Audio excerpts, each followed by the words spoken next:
bawa ya, bawa tas Miss nih misalnya.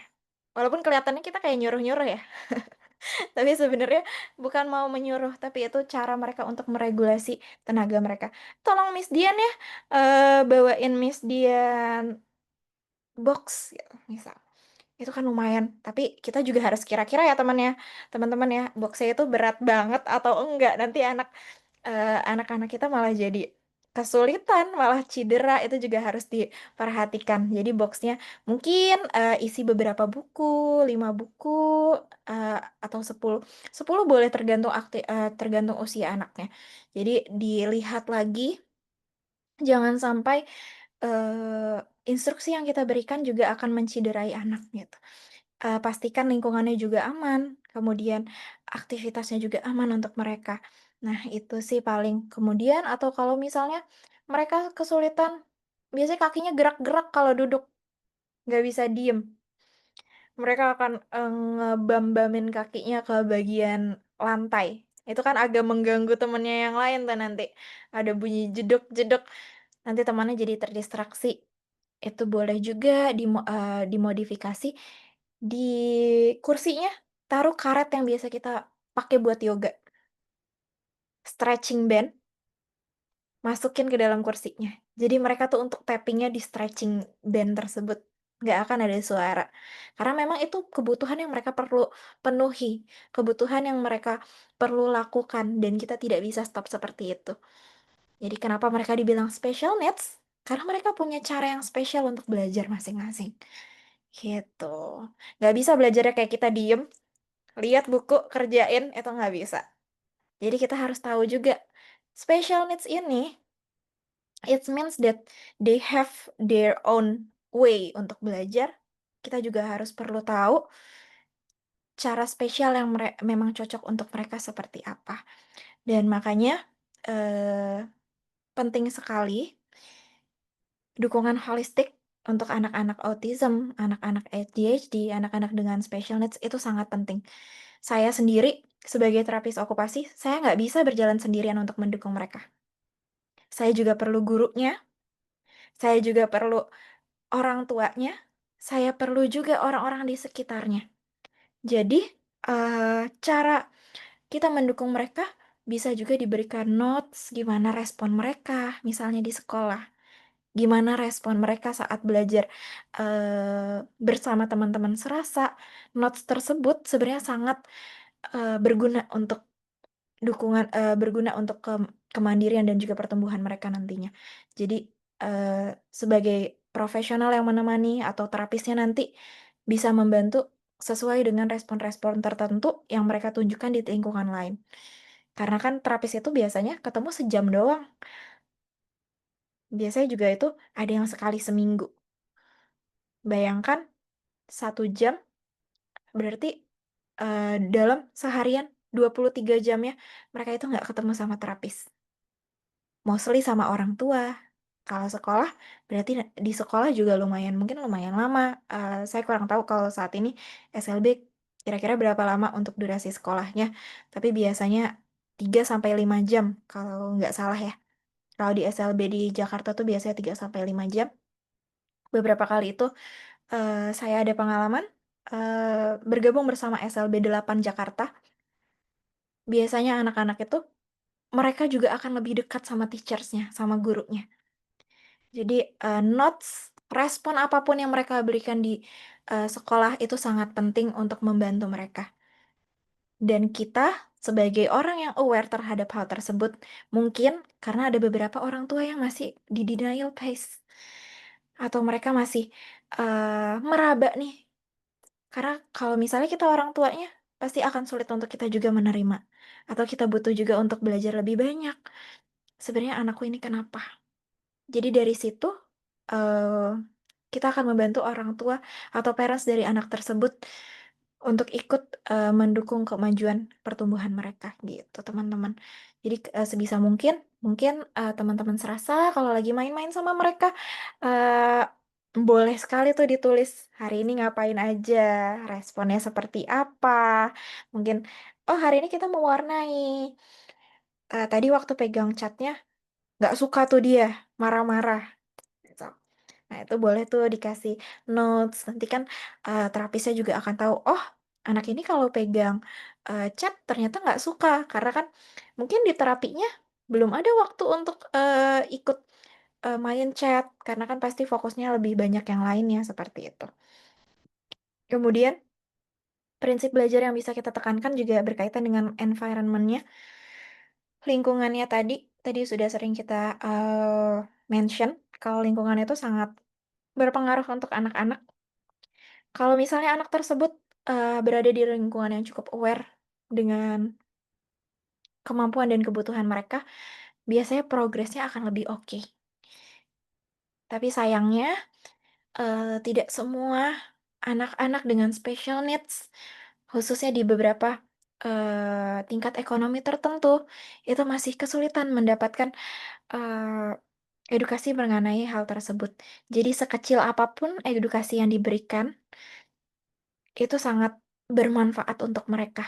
Jadi mungkin yang hari ini, baru kita pelajarin boleh banget disampaikan, entah itu biasanya di SLB itu tidak semua orang, eee, berasal dari, lingkungan yang oke berkaitan dengan awareness-nya. Jadi boleh sekali dibantu diingatkan walaupun sebenarnya kadang kita ada di titik di mana, kok kayaknya ngasih ngasih, edukasi tentang ini tuh berkali-kali tapi nggak didengerin. Gitu. Nggak apa-apa teman-teman, percaya apapun yang kita keluarkan, itu pasti akan, berdampak. Jadi, mau sesering apapun ngomong, mau sampai capek pun, tetep aja kita ingetin. Karena entah, eee, reminder yang keberapa mereka akan sadar. Mungkin reminder yang ke-99 kali, mereka akhirnya, "Oh oke, oh harusnya gini ya?" Nanti pasti akan ada titik di mana mereka, "Oh bener nih kata Miss-nya, bener nih kata teachers-nya, kata gurunya di sekolah, harusnya seperti ini."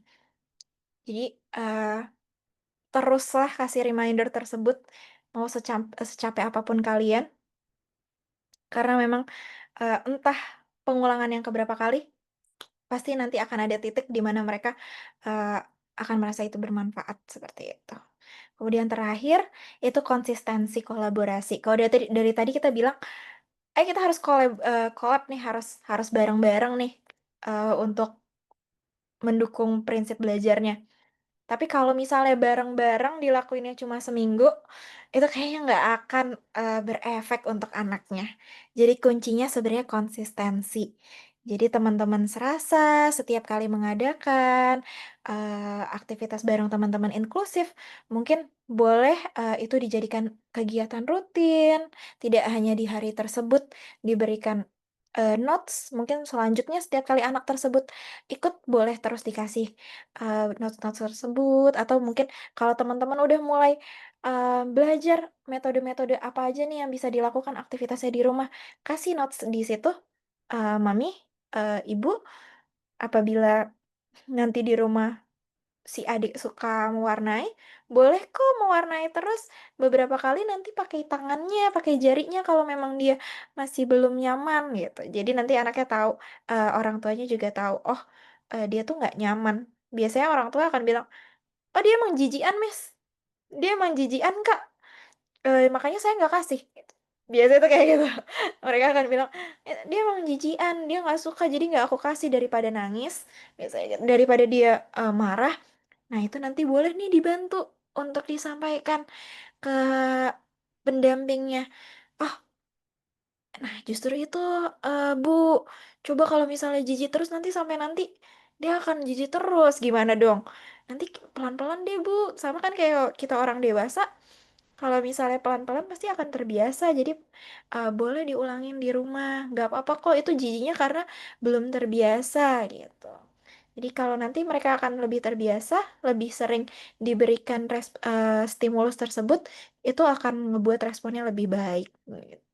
Jadi nanti ya mungkin itu akan walaupun memang tidak detail penjelasannya karena kan, pasti saat ini, kita juga kesulitan untuk menjelaskannya, tapi yang penting base-nya itu, garis pentingnya itu akan tersampaikan ke mereka. Anaknya itu harus terus diberikan stimulusnya, bukannya malah dihindari. Kalau misalnya kita takut jatuh, terus kita nggak pernah kasih anaknya suruh, "Udah Nak, jangan main ini nanti jatuh." Jatuhnya kan hari itu. Besok kalau dia coba lagi belum tentu jatuh loh, gitu. Jadi mungkin bisa dibantu untuk, edukasi ke parents-nya tersebut, edukasi ke lingkungannya terkait kondisi anaknya. Oke, boleh next, Kak Najla. Oke, selanjutnya faktor pengaruh dalam perkembangan. Jadi dalam belajar kan anak tuh pasti berkembang ya, sesuai dengan umurnya. Apa aja sih faktor yang mempengaruhi perkembangan tersebut? Nah, yang pertama tadi sensoriknya, apakah dia ada sensitivitas atau tidak terkait dengan, tekstur-tekstur tertentu, kayak tadi cat, mungkin dia sensitif banget, atau, suara mungkin dia sensitif banget, atau biasanya bahkan ada yang lebih, parah lagi, dipegang aja dia sensitif, mau dideketin aja dia udah, "Gak mau!" Dia udah kabur. Nah, itu juga berkaitan sama sensoriknya, teman-teman. Jadi bisa jadi saat ini, sensori taktilnya atau sensori berkaitan dengan, perabanya itu masih sensitif sekali. Kalau mungkin kita dipegang sama orang lain menggunakan tangan, untuk kita rasanya biasa aja. Untuk mereka yang sangat sensitif, itu bisa jadi rasanya sakit, bisa jadi itu rasanya geli, tidak nyaman, seperti itu. Jadi, sensitivitas terhadap beberapa sensori itu juga menjadi faktor, dalam mereka belajar dan berkembang. Kalau misalnya anaknya masih sensitif dari taktilnya, dipegang aja belum mau, terus teman-teman, ajak untuk mereka ngedance, untuk belajar menari, dikasih prompting, dipegangin, "Ini gini loh Nak, ini gitu loh Nak," dia makin overwhelm, dia makin sulit untuk, mengontrol dirinya, gitu. Terus yang kedua, faktor motoriknya. Jadi, kalau saat ini misal anaknya, motoriknya tuh banyak teman-teman, kayak contohnya salah satunya motor planning, perencanaan dari geraknya. Kita tuh sebagai manusia sama sebenarnya kayak mesin, sebelum ngeluarin output, sebelum ngeluarin gerakan, itu sebenarnya otak kita tuh ngerencanain dulu, kita mau gerak apa, gitu. Jadi, perencanaan gerak ini juga akan mempengaruhi perkembangan mereka. Itu pentingnya, aktivitas-aktivitas anak sedini mungkin, berikan mereka aktivitas motorik, karena memang, tidak hanya stimulus berkaitan dengan akademik aja yang harus kita kasih, tapi kebutuhan gerak, cara mereka berjalan, cara mereka melompat, itu juga perlu diperhatikan. Atau misalnya ada kondisi tertentu, lihat juga apakah mereka masih ada waist sitting. Kalau teman-teman lihat, biasanya anak-anak special needs kalau diajak duduk di bawah nih, "Eh, kita duduk di bawah yuk." Itu biasanya mereka nggak suka tuh kalau misalnya bersila. Mereka biasanya nekuk kakinya tuh ke belakang, jadi bentuknya kayak W. Nah itu, salah satu faktor kalau mereka tuh masih nyari input motoriknya. Jadi hal tersebut juga menjadi pengaruh. Kalau misalnya anak-anaknya suka waist sitting, teman-teman bisa bantu untuk ingetin, untuk koreksi lagi posisi duduknya, karena waist sitting yang, berkepanjangan, nantinya itu akan berefek juga sama motorik lainnya. Jadi kalau misalnya udah keseringan waist sitting, kalau kita lihat di lutut kita, nanti, gerakan rotasi geraknya itu akan menyamping. Nah, itu nanti akan menyebabkan deformitas atau, kecacatan sampai nantinya, sampai dia besar. Jadi kalau bisa, setiap kali mereka waist sitting, teman-teman bantu untuk ingetin, "Ayo kita duduknya bersila." Walaupun mungkin sulit, sebelum duduk tenang, aktivitasnya mungkin cari aktivitas yang movement dulu. Ajak mereka jalan dulu, suruh mereka tadi, eee ngedorong dinding dulu, itu juga boleh. Jadi mereka keluarin dulu tuh tenaganya supaya mereka nggak waste sitting, gitu. Terus, yang ketiga ada atensi sama regulasinya.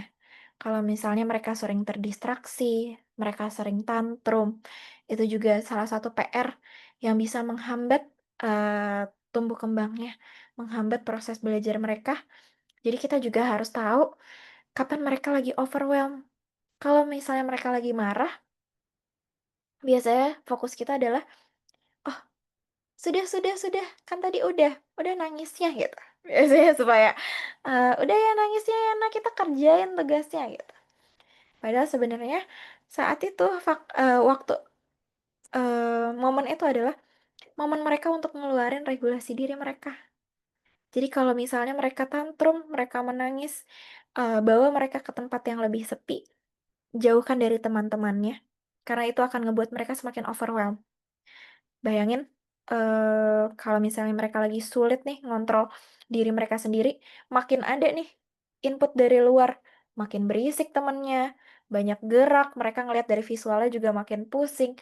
Nah, usahakan apabila mereka lagi meltdown, mereka lagi overwhelmed, lagi ngamuk, tantrum, menangisnya tuh sampai biasanya air matanya kemana-mana, ingusnya kemana-mana, sambil mukul-mukul.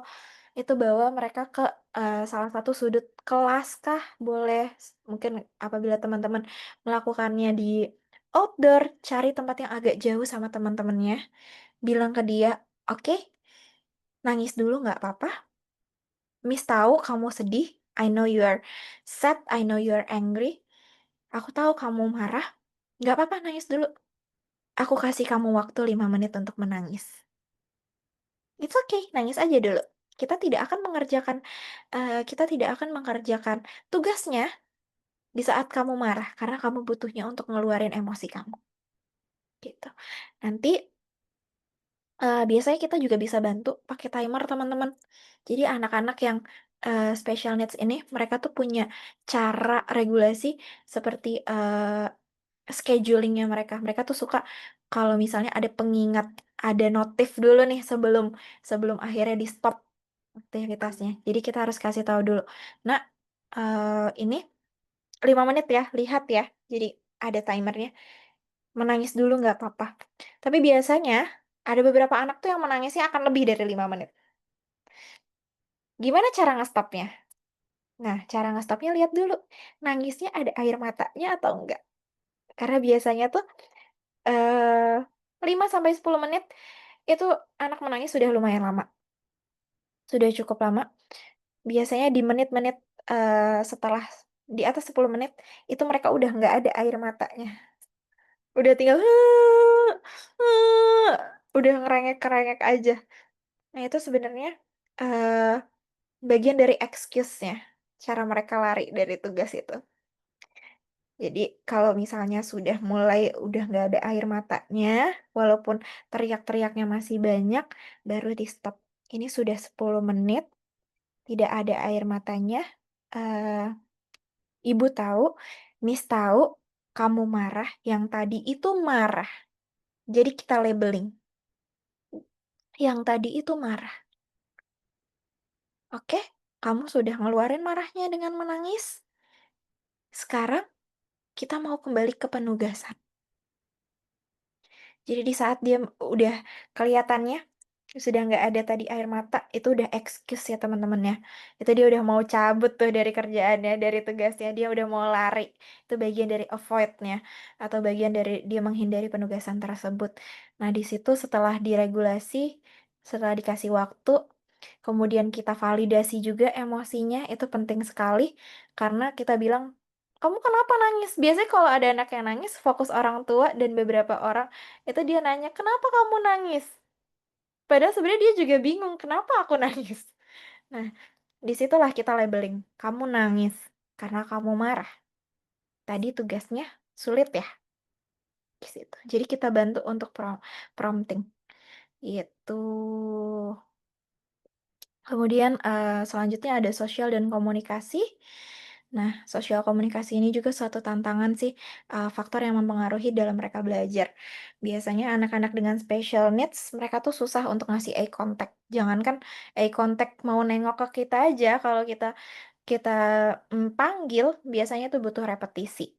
Jadi, ini merupakan salah satu tantangan besar juga. Mungkin kalau misalnya berkaitan dengan interaksi ini nggak bisa langsung cepet untuk prosesnya, itu butuh banyak, eee, dukungan juga. Jadi boleh sekali dibantu teman-teman, pertama yang dilihat itu eye contact-nya. Apakah, anak kita sudah mulai menunjukkan eye contact belum ke kita? Jadi nggak bisa nih kita langsung kasih ajak dia belajar, kalau sebenarnya mereka aja belum aware sama adanya kita. Mereka aja belum ngeh nih, "Oh ini Miss Dian tuh yang ini," mereka tuh sebenarnya belum ngeh. Jadi pastiin mereka tuh udah kenal sama kalian teman-teman. Kenal bukan dalam artian udah kenal lama, tapi, "Oke Nak, lihat mata Miss Dian, mana matanya ya?" Gitu. Biasanya kita cuma minta dia lihat, kalau misalnya dia belum lihat juga ke arah kita, taruh tangannya di pipi kita, "Lihat," ya. Jadi mereka akan aware nih, ada sentuhan juga nih di bagian tangannya. "Oh ini tuh aku lagi pegang pipi." Jadi nanti kan mereka akan otomatis ngelihat tuh, tangan mereka kemana. Nah di situ baru kalian manfaatkan untuk, "Oke, ini Miss Dian, ini Miss Najla, ini ibu, ini, ibu gurumu. Lihat, oke? Kita mau ngerjain ini ya, Nak." Nah, di situ baru tuh mereka ngasih attention ke kita. Jadi kalau misalnya kita ngomongnya cepet-cepet seperti, "Kerjain ini ya, Nak, nomor satu dan 2, itu udah firm mungkin, instruction-nya udah lebih simpel. Tapi attention-nya dia belum kasih ke kita. Jadi gimana mereka, ngeh kalau tugasnya tuh apa, gitu. Lanjut boleh, Miss. Oke, terus ini ada strategi mendukung anak belajar. Yang pertama didekatin dulu nih kebutuhannya apa, karena tiap anak berbeda. Itu harus di-notes juga. Misal anak A, kesulitannya apa, dikasih notes, kemudian, diberikan juga, highlight kalau misalnya apa yang mereka nggak suka, apa yang mereka suka. Jadi memang butuh observasi yang lebih lebih oke, jadi, diperhatikan juga dengan baik anaknya, sebenarnya gimana pola mereka gitu. Terus habis itu kita berikan, adaptasi aktivitas agar tujuan pembelajarannya cepat dicapai. Jadi kalau misalnya goals-nya anak bisa menulis satu kata, berarti aktivitasnya nggak langsung disuruh bikin satu kata. Jadi kita grading dulu pelan-pelan. Mungkin, aktivitas yang pertama, minta dulu anaknya bikin huruf A atau huruf yang terbentuk dari kata tersebut. Jadi nggak langsung dia, diminta mencontohkan satu kata nih, teman-teman tulis, "Tulis ya, ini udah dicontohin kok, Nak. Nih, tulis sesuai contohnya." Mungkin ada beberapa anak yang butuhnya itu harus diberikan dot to dot atau seperti diminta mereka untuk, menebalkan dulu, seperti itu boleh dilakukan. Jadi digradasi lagi, aktivitasnya, tidak jumping, jadi berikan mereka tuh aktivitas yang leveling. Jadi nggak langsung di satu titik, berikan pelan-pelan sedikit-sedikit gitu. Tapi mungkin kalau misalnya keterbatasannya, contohnya kayak serasa, biasanya kan ketemunya sekali ya sama teman-temannya ya, sama teman-teman anak-anak tersebut. Mungkin boleh juga, ini jadi pertimbangan, aktivitas belajarnya nanti akan seperti apa. Jadi nggak bisa langsung, belajar yang rumit, contohnya gitu. Jadi nanti boleh dikelompokkan lagi anak-anaknya, sesuai umurnya kah, sesuai, eee, kemampuannya kah, seperti itu. Oke, boleh dilanjut. Kemudian ada juga beberapa yang bisa kita lakukan, karena tadi kan contohnya kalau sama serasa itu mungkin ketemunya 1 sampai 2 jam teman-teman, anak-anak inklusif. Nanti untuk lebih schedulingnya lebih oke, mungkin boleh dibantu pakai visual card atau menggunakan visual schedule.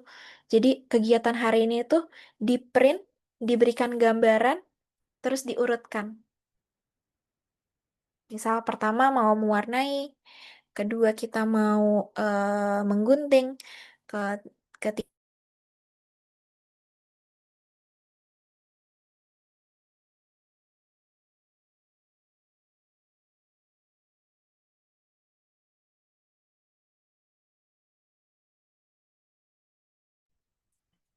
Halo Kak Dian, apakah cuma di aku yang nge-freeze atau semuanya nge-freeze? Udah bisa kok, Kak.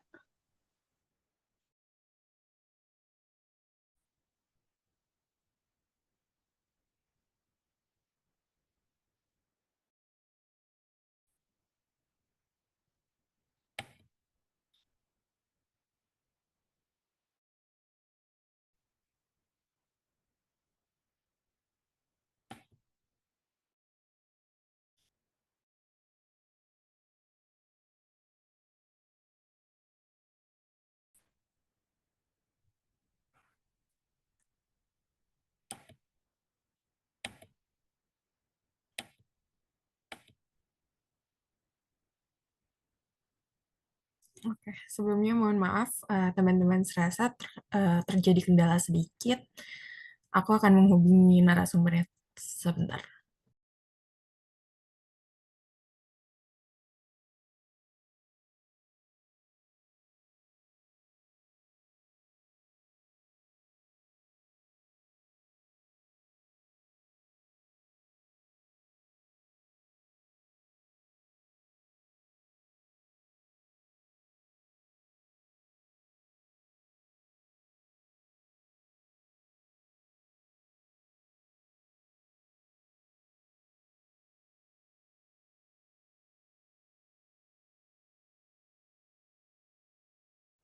Oke, sorry teman-teman, mungkin tadi jaringannya ya agak terputus. Aku izin untuk off cam dulu sebentar, sambil kita tunggu untuk jaringannya. Sambil aku jelaskan juga, tadi bisa digunakan juga untuk visual support menggunakan scheduling, atau mereka bisa cek schedule kayak misalnya tadi aktivitasnya udah diberikan menggunakan gambar, kalau misalnya sudah selesai nanti gambarnya dicopot. Jadi mereka tahu next activity-nya apa, gitu.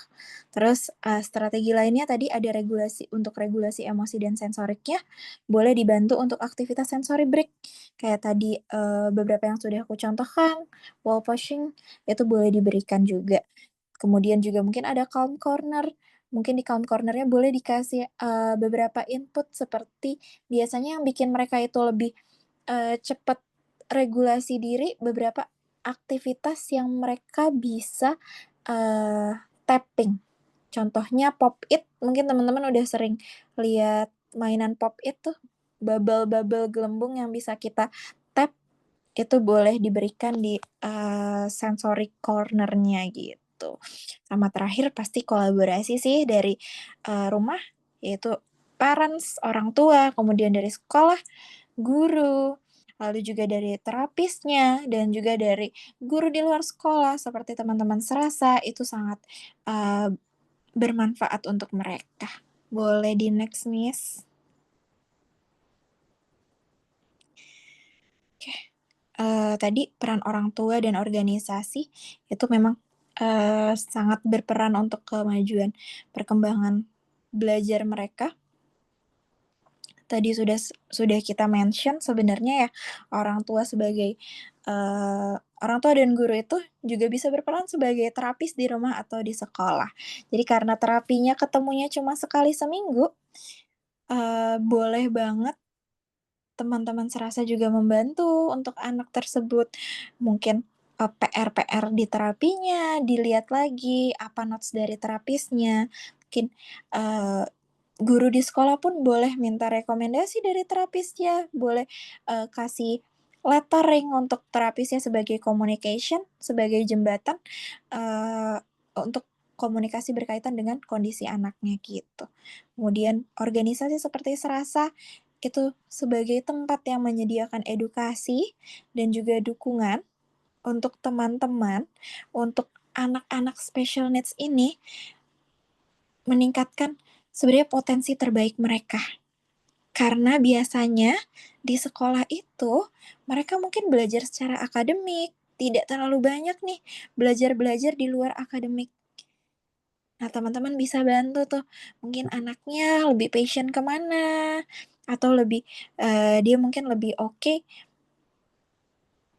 kalau misalnya melakukan aktivitas seperti, mereka mungkin suka crafting, atau mereka suka, mewarnai, itu biasanya mereka tuh akan lebih, oke di saat passion-nya dapat diarahkan gitu. Kemudian yang terakhir pasti menciptakan lingkungan aman dan nyaman gitu, teman-teman. Oke, boleh dilanjut? Oke. Jadi memang, kesimpulannya setiap anak-anak dengan special needs mereka itu unik, mereka pasti punya potensi, perkembangannya mereka sendiri, jadi pastikan mereka dapat dukungan yang tepat, supaya mereka mampu belajar lebih baik, mereka lebih, percaya diri, kemudian, terapi okupasi sendiri ini menjadi jembatan yang mungkin akan, membantu mereka untuk menghubungkan juga supaya kita bisa berkolaborasi. Karena bayangkan kalau misalnya, mmm, jembatannya di guru dan di, orang tua. Biasanya orang tua masih belum aware, guru-guru juga pasti kesulitan, karena anak-anaknya kan di sekolah banyak, di kelas banyak. Notes dari guru tersebut sangat membantu, eee, untuk diteruskan ke terapi, supaya mereka lebih aware, "Oh, anak aku ini butuh terapi." Dari terapi pun akan membantu juga ke anak-anaknya, "Oh, ternyata kalau misalnya di sekolah seperti ini loh Bu, mungkin bisa dilakukan aktivitasnya di sekolah." Jadi kita saling membantu, kita saling mendukung untuk sampai ke tujuan goals mereka dengan potensi mereka yang, maksimal seperti itu, gitu. Boleh dilanjut? Oke, jadi terakhir kalau dari saya, every child learn in their own unique way. Our role is not to change who they are, but to create opportunities, build bridges, and provide the support that allows their true potential to shine. Jadi kita nggak harus ngerubah mereka harus sama kayak teman-temannya yang lain, tapi kita lihat, keunikan mereka itu sebagai potensi yang bisa dikembangkan teman-teman, gitu. Nih, boleh dilanjut. Oke, sekian mungkin ya, yang bisa saya sampaikan. Sebenarnya mungkin akan lebih oke, untuk berdiskusi. Jadi mungkin teman-teman thank you, terima kasih sudah mendengarkan, sedikit beberapa yang sudah bisa saya sampaikan. Apabila ada pertanyaan mungkin bisa di-guide ya sama Kakak Najla ya, gitu. Oke, terima kasih banyak Miss Dian atas sharing-nya. Banyak banget ya poin-poin penting yang di-highlight hari ini, terutama gimana kita sadar bahwa setiap anak itu unik ya, teman-teman, ibu-ibu guru semuanya. Anak itu unik, kebutuhannya berbeda, dan itulah yang harus kita cari. Begitu ya, Miss Dian ya? Oke, nah karena sudah diberikan waktu untuk teman-teman bertanya, mungkin kalau misalnya ada ibu-ibu guru dari SLB ataupun teman-teman dari Serasa, atau teman-teman Serasa yang join dari Instagram juga boleh bertanya, boleh on cam dan on mic, ataupun boleh chat di kolom chat.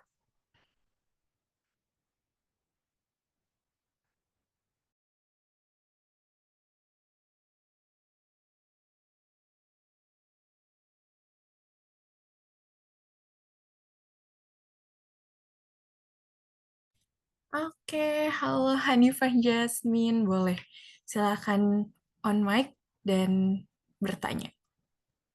Ya, terima kasih atas waktunya. Eh, mau izin tanya, kan kebetulan saya lagi magang di salah satu SLB di Jogja juga. Nah, ada satu peserta didik itu, dia dari kecil udah terapi gitu, terapi wicara, terapi okupasi juga. Cuman sampai sekarang, sampai dia udah SMP kalau nggak salah, dia belum bisa ngomong gitu loh. Jadi guru tuh ngasih pembelajarannya pun jadi kesulitan karena dia nggak bisa diajak komunikasi. Terus waktu awal-awal saya magang di SLB tersebut, peserta didik tersebut juga nggak ada kontak mata gitu sama orang lain, cuman sekarang udah lumayan walaupun memang cuma sebentar. Mau tanya, apa sih yang bisa kita lakukan sebagai, eee, pendidik atau guru gitu menghadapi anak yang seperti ini? Oke, Miss Dian, bagaimana sudah bisa langsung menjawab atau mau kita kumpulin dulu pertanyaannya? Boleh boleh boleh langsung dijawab. Oke, Oke, silahkan. mungkin tadi anaknya sudah terapi, usianya berapa maaf? Kalau usia pastinya kurang tahu sih, Kak. Cuman dia udah SMP gitu. Udah SMP, mungkin di antara 12 sampai 14 tahun ya kurang lebih ya? Oke, jadi mungkin boleh tanyakan juga ke orang tuanya apakah sudah pernah, diberikan diagnosa atau belum dari dokter. Karena biasanya, beberapa anak special needs kalau sudah terdiagnosa, mereka itu ada yang memang nonverbal. Jadi mereka tidak bisa nih untuk mengeluarkan apa yang mereka mau secara verbal. Karena memang saat ini, kalau memang sudah sekitar 13 tahun, belum verbal juga, itu berarti, yang bisa dilakukan saat ini oleh Kak Hanifah Jasmine, eee, boleh dibantu pakai tadi yang kita udah kasih contoh, pakai visual schedule. Jadi, contohnya kalau misalnya, mau belajar atau pengen tahu nih sebenarnya ini anak suka nggak sih aktivitas yang lagi kita lakuin, itu kan salah satunya ya, boleh dikasih ini, dikasih schedule seperti gambar aktivitasnya, terus, dikasih 2 option, iya atau tidak. Jadi, pastikan anak ini sudah tahu konsep iya atau tidak, itu yang pertama, supaya bisa berkomunikasi. Kalau memang sudah oke, sudah tahu, mana iya, mana tidak, karena biasanya mereka belum tahu juga tuh teman-teman. Pasti mereka akan kesulitan, biasanya ngegelengin kepalanya padahal sebenarnya mau. Nah, itu juga harus dilihat. Kalau mereka udah paham konsep iya dan tidak, itu bisa jadi, salah satu alat komunikasi yang oke. Jadi gunakan, eee, visual card, aktivitasnya di-print, itu seperti apa gambaran aktivitasnya, supaya mereka bisa, dia udah tahu nih, "Oh, aku nih habis ini disuruh, ngerjain worksheet," misalnya ngerjain, lembar lembar kerja. Itu nanti iya atau tidak, dia suka atau enggak. Kalau misalnya dia nggak suka, nanti teman-teman, boleh diubah aktivitasnya. Mungkin aktivitas yang tadi dia nggak suka, ditaruh setelah aktivitas yang dia suka. Kalau misalnya dia sebenarnya suka, misal dia suka, melompat, lompat-lompat gitu, tapi kayaknya kalau misalnya umurnya sudah SMP sih, mungkin dia sukanya lebih ke mainan-mainan yang harusnya lebih duduk. Atau dia suka pop it, atau dia suka, eee, bermain beberapa mainan yang anak-anak lebih besar tuh contohnya boleh sih main dulu, eee, lempar bola misal, suruh dia lempar bola ke arah targeting. Nah setelah itu, habis lempar bola, kita Ini, ngelakuin nanti aktivitas Pak lain, caranya gitu. Itu boleh dilakukan juga, gitu teman-teman. Jadi kasih aktivitas yang dia suka dulu, baru setelahnya, setelah aktivitas ini kamu kerjain ya, gitu. Jadi dia ada reinforcement nih, ada penguatan, ada dukungan, atau dibalik juga boleh sebenarnya teman-teman. Jadi tergantung situasi saat itu. Dia lebih oke aktivitas yang dia suka dulu, baru setelahnya aktivitas yang kita mau, atau aktivitas yang kita mau dulu, baru aktivitas yang dia suka. Jadi, kerjain ini, habis itu setelah selesai ini, Miss kasih waktu untuk kamu. Aku kasih waktu untuk kamu, main mainan itu. Gitu. Itu, salah satu yang bisa digunakan untuk, berkomunikasi dengan mereka, gitu. Semoga menjawab ya. Oke, gimana Jasmine? Apakah pertanyaannya terjawab? Terjawab, Kak. Terima kasih. Oke, terima kasih kembali. Selanjutnya ada pertanyaan Miss Dian melalui kolom chat, aku izin bacakan. Em, Maaf Kak, tadi saya ketinggalan. Contoh note-nya seperti apa ya? Terus bagaimana evaluasinya? Apakah guru dan ortu diberikan checklist? Terima kasih. Contoh notes oke, biasanya notes yang lebih berguna tuh sebenarnya, yang lebih oke tuh, eee, boleh seperti deskripsi. Jadi misal, notes-nya, "Hari ini, Ananda Ananda A, Ananda Excel," misalnya, "Hari ini Ananda Excel, bisa nih Mah bisa melakukan aktivitas ini. Tapi, tadi di tengah aktivitas dia tuh, eee, tapping-tapping si pensilnya. Jadi kan di situ ada tuh distraksi apa aja, itu tuh berguna banget sebenarnya untuk anak-anak. Jadi distraksinya tuh berupa aktivitas seperti apa, respon yang seperti apa, itu berguna sekali. Jadi sebisa mungkin, berikan detail yang penting untuk notes tersebut. Jadi kalau misalnya berupa checklist, itu agak agak kesulitan karena kan tiap kondisinya beda-beda ya. Jadi berupa notes saja, notes singkat. Hari ini aktivitas, menggunting, dia menolak karena tadi diarahkan, mau pegang gunting sama gurunya, jadi dipegangin tangannya, tapi dia menolak, dia malah marah dan tantrum. Nah, itu kan nanti terapisnya juga jadi tahu, orang tuanya jadi tahu, kenapa nih anaknya nolak untuk dipegangin, gitu. Nah, karena sekarang sudah mulai, mungkin teman-teman juga boleh bereksplorasi juga nih, cari tahu mengenai sensori, karena itu nanti akan jadi, materi yang oke saat teman-teman menjelaskan ke parents. Jadi kasih tahu, "Mah," karena biasanya orang tua akan bilang guru atau orang tua mungkin akan bertanya, "Kenapa ya nggak suka dipegang? Apa dia nggak suka sama sayanya ya, Miss?" Karena kan biasanya balik lagi ke person-nya. Dia akan, "Apa jangan-jangan nggak suka nih sama Miss-nya? Apa jangan-jangan nggak suka nih sama gurunya?" Padahal sebenarnya bukan nggak suka sama orangnya, tapi dia nggak suka dipegangnya itu. Jadi bilang, "Oh, Mah, bukan nggak suka sama orangnya, bukan nggak suka sama guru atau Miss-nya. Bisa jadi ini dipegang kurang nyaman karena ada sensitivitas mungkin atau, ada nggak Mah, biasanya kalau dipeluk dia suka nggak?" Jadi ditanya lagi ke orang tuanya, "Mungkin Mama udah pernah coba belum nih konsultasi?" Nah, itu sangat berguna untuk mereka, karena memang itu jadi pembuka untuk membuka, pengetahuan dan mata mereka, "Oh mungkin anakku, butuh konsultasi." Karena konsultasi itu sebenarnya, ada beberapa orang yang nyangka, "Kayaknya nggak harus deh konsultasi." Sebenarnya itu nggak salah untuk konsultasi, karena kan kita mau cari tahu aja, "Ini kenapa?" Seperti itu, gitu. Ya, terima kasih Miss Dian. Jadi memang lebih baik notes ini berbentuk deskriptif ya atas kejadian Iya. hari itu sehingga lebih spesifik seperti itu. Dan Betul. juga penting sekali untuk mengetahui kondisi di rumah sehingga teacher, terapis, dan juga parents bisa tahu nih kondisinya apa, set tujuannya, dan apa strategi yang diberikan. Seperti itu ya, Miss? Iya, betul. Oke, bagaimana Ibu Agustina? Apakah terjawab?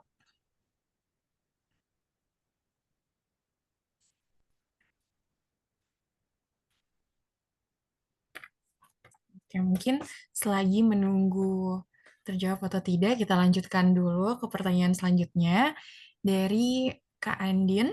Halo Kak, aku mau nanya, tapi by chat aja, tidak apa-apa. Jadi kalau dari materi Kakak kan ada poin tentang orang tua dan guru adalah terapis ya untuk anak. Tapi bagaimana jika kondisi yang terjadi pada anak adalah dia dengan orang tua yang jarang berada di rumah? Karena hal ini sendiri terjadi di anak di sekolah aku. Sedihnya, dia pun lebih banyak bersama dengan supirnya dan neninya. Kemudian aku mau bertanya juga, gimana terapi okupasi itu bisa membantu regulasi emosi dan perilaku anak-anak? Mungkin ada contohnya gitu karena aku baru tahu soal terapi ini. Terima kasih sebelumnya. Silahkan dijawab, Miss Dian. Oke, jadi kalau misalnya, saat ini anak-anaknya itu jarang mungkin ya tadi ya ketemu sama orang tuanya pertama, terus habis itu, sorry apalagi Miss? Boleh diulang tadi aku pindah dia. Oke, jadi memang jarang orang tuanya berada di rumah dan lebih banyak menghabiskan waktu bersama supir dan juga neninya. Itu yang Oke. pertama. Lalu yang kedua, bagaimana sih terapi okupasi ini bisa membantu meregulasi perilaku anak? Oke, jadi mungkin kalau misalnya kesulitannya saat ini bonding anaknya ya, yang cukup, minim bersama orang tuanya. Nah, itu mungkin boleh, dibantu tadi kan kita udah bahas tentang notes description ya. Nah, si notes itu biasanya kalau itu dikasih dari sekolah atau dikasih dari beberapa organisasi yang memang memang mereka ikuti, biasanya itu akan lebih aware tuh mereka. Jadi itu sebagai, pengingat secara resmi. Jadi mereka kasih tahu kalau ini tuh sebenarnya mengganggu loh sama proses belajarnya anak ini. Nah, hopefully sih itu sampai ke orang tuanya. Jadi, jangan capek-capek teman-teman untuk ingetin. Mungkin kalau misalnya ketemunya Mbak sama supirnya, ajak ngobrol Mbaknya. Karena berarti anak itu 24 jam lebih sama Mbaknya dibandingkan orang tuanya. Bisa jadi kalau kita tanya ke orang tuanya, Mami kalau di rumah, Mah kalau di rumah, anaknya suka ini nggak? Mungkin bisa jadi nggak tahu. Karena dia ngabisin waktunya sama Mbaknya. Jadi sebisa mungkin, coba gali yang banyak aktivitasnya di rumah sama Mbaknya kayak apa. Nanti jadikan itu notes. Apa yang ngebuat ngeganggu anak itu belajar di sekolah atau di tempat teman-teman. Baru diminta ke Mbaknya disampaikan ke orang tuanya. Nanti pelan-pelan, karena hari ini kita jadi belajar tentang OT itu apa, nah ini bisa disarankan ke orang tuanya. Karena pasti di sekolah atau bersama teman-teman, gak hanya satu anak yang difokuskan. Jadi dia harus belajar dulu one on one.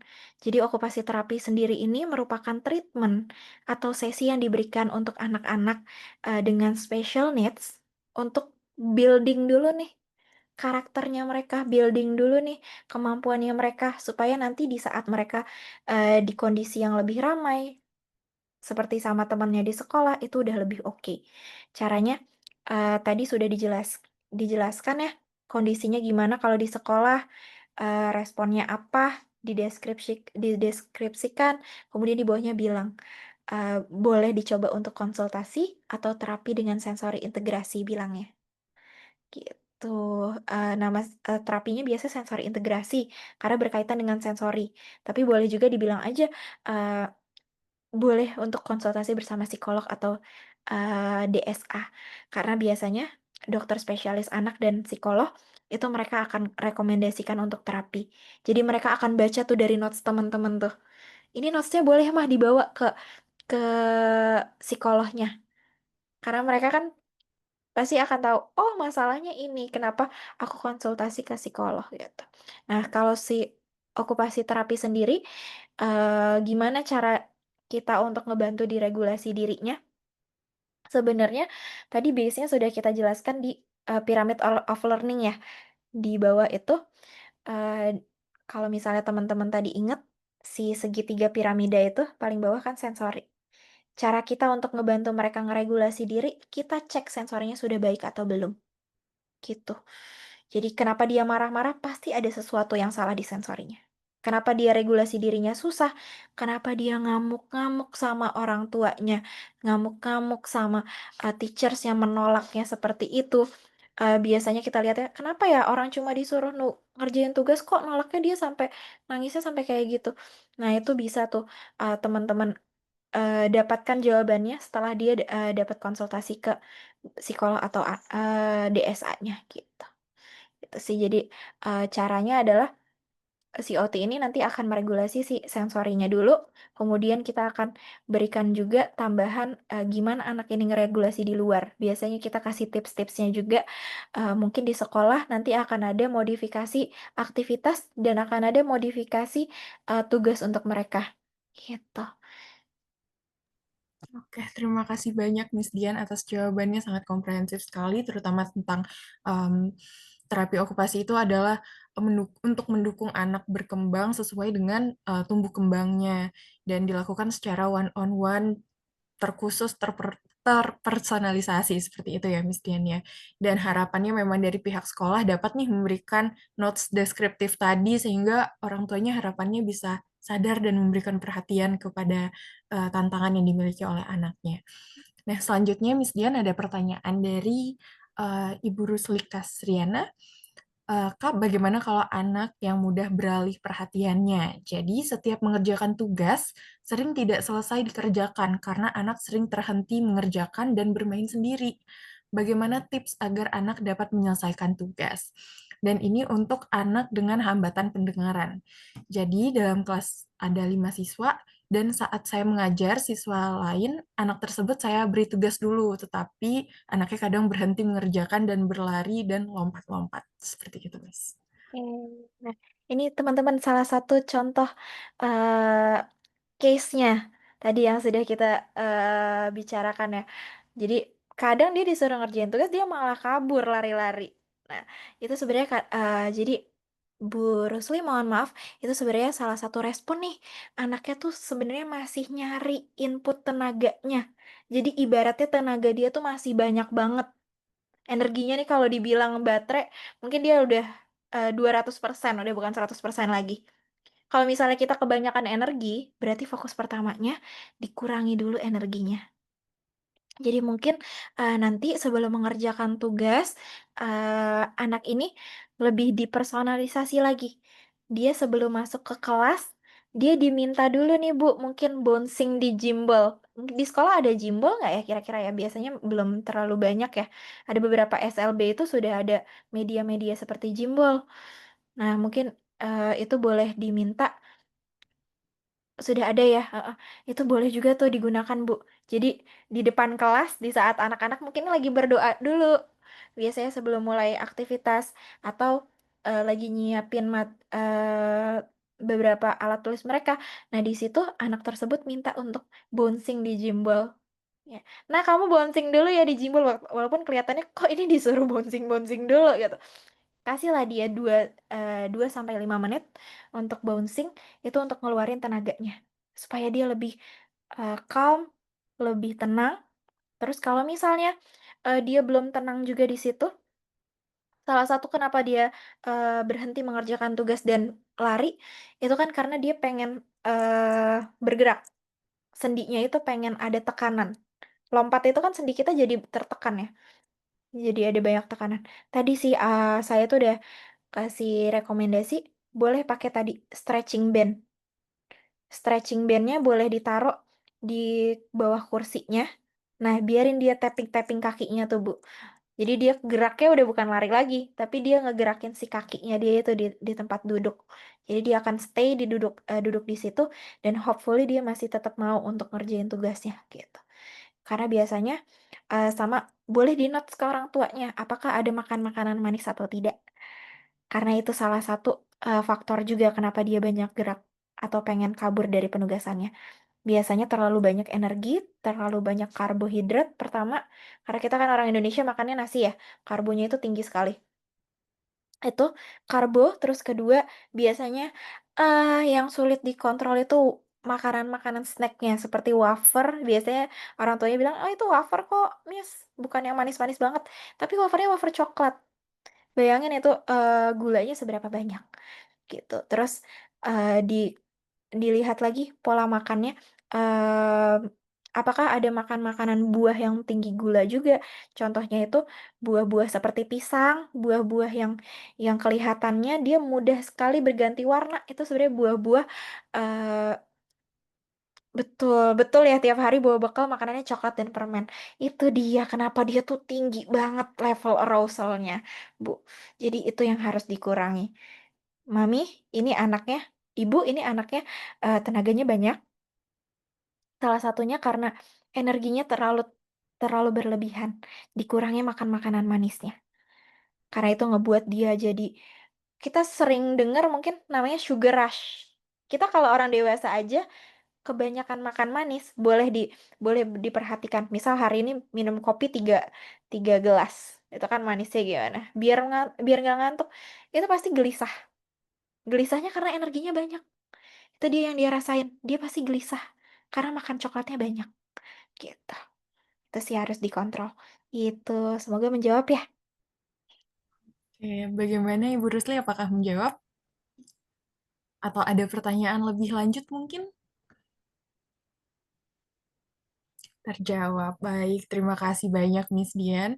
Untuk teman-teman atau guru-guru yang lain juga boleh ikut bertanya jika ada pertanyaan atau mungkin masih penasaran-penasaran aja terkait okupasi terapi itu seperti apa, boleh ditanyakan di kolom chat dan juga on mic. Oke, ini ada pertanyaan lagi Kak Dian, aku bacakan. Kak, untuk membantu anak berkebutuhan tunagrahita kelas 1, memiliki kendala kurang fokus, melafalkan belum jelas, motorik masih belum bagus, manakah yang harus didahului dalam melayaninya? Terima kasih. Eh, Oke, silakan Miss Dian. oke, tunagrahita. Berarti ini berkaitan dengan kognitifnya ya? Gitu. Tunagrahita kelas 1 memiliki kendala kurang fokus, melafalkannya belum jelas, motoriknya masih belum bagus, mana yang harus didahului? Oke, motoriknya berarti motorik kasarnya ya, motorik besarnya ya? Dia masih aktif kah? Masih banyak atau ini lebih ke motorik halusnya? Kalau memang masih motorik kalau dua-duanya masih belum oke, motorik halus dan motorik, kasarnya belum oke, utamakan motorik kasarnya dulu. Jadi kita kasih makan dulu untuk kontrol geraknya. Minta untuk melakukan aktivitas berat di rumah kalau misalnya lagi senggang, salah satu aktivitas yang bisa dilakukan itu berenang, kalau misalnya mereka lagi sama orang tuanya. Karena memang berenang itu walaupun mereka belum banyak, kemampuan renangnya belum oke, mereka sekedar jalan aja nih di dalam air, itu tenaganya banyak banget. Kita kalau berendam di air tuh, kita gerak, eee ke depan, ke belakang, kita jalan, itu nanti lumayan pengeluaran tenaganya lebih lebih banyak. Jadi kalau misalnya motorik halus dan motorik kasar ini mungkin, sedikit kujelaskan ya. Kalau motorik kasar itu berkaitan dengan, gerakan otot besarnya. Contoh, kemampuan dia melompat, atau kemampuan dia berlari, berjalan, kemampuan duduknya banyak gerak-gerak nggak, geol-geol nggak, itu motorik kasar. Nah, kalau motorik halus biasanya kita perhatikan dari cara dia pola pegang tangannya. Cara megang pensilnya gimana? Sudah membentuk tripod belum? Tripod tuh seperti ini ya biasanya teman-teman. Sebenarnya ini, cara adaptif megang pensil. Terus, dia sudah bisa masukin memasang kancing belum? Itu motorik halus. Jadi kalau misalnya keadaannya motoriknya belum oke, pertama yang harus didahului itu motorik motorik kasar. Berikan dulu dia input motorik kasarnya, sebisa mungkin tenaganya sudah habis dulu, sudah tidak lari-larian, sudah dikasih, stimulus geraknya, seperti tadi udah melakukan aktivitas seperti bouncing di gimbal, terus dia udah wall push up, kemudian dia juga di sekolah tuh bisa juga, mungkin kayak kalau ada gimbal lebih oke, dia kayak sit up sama push up gitu di atas gimbal. Jadi dia disuruh telentang, tiduran, terus habis itu si gimbalnya kita pegangin, minta dia angkat badannya. Jadi kayak dia lagi push up atau sit up. Itu kalau misal dia terlentang itu kan kayak sit up ya teman-teman ya. Dari dia tiduran, terus dia angkat badannya ke posisi duduk, itu tenaganya banyak.